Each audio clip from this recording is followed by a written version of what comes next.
Yan na naman ang tatay dito si JM. At medyo masama yung tingin ni Uncle Joey. Ano pa naman pagdating sa laro, 3, 4, 5 yung bumabantay sa kanya. Talagang hindi siya pinapakawalan. Titignan niya yung dilaw na jersey. Tignan niyo talagang pinapalibutan siya. At ibang kalaban nagpapalitan. Pero kahit na gano'n ay talagang nilulusutan lahat. Tignan niyo to guys, so 4 na bantay yung umahabol sa kanya. At nakafocus kay JM. Pero kahit na gano'n binubutas pa rin at dito na ankle break pa yung kalaban. Grabe yung handles ng bata at ang kalaban lang ang nakaharang. Dito ay kayang-kaya niya. Easy basket na para sa nakaporma. 12 points na si JM dito.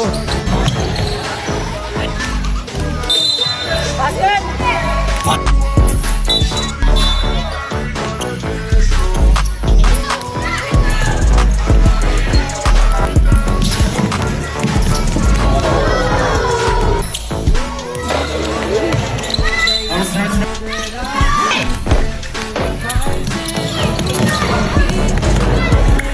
Point game para kay JM dito. Sobrang advance niya para sa edad niya.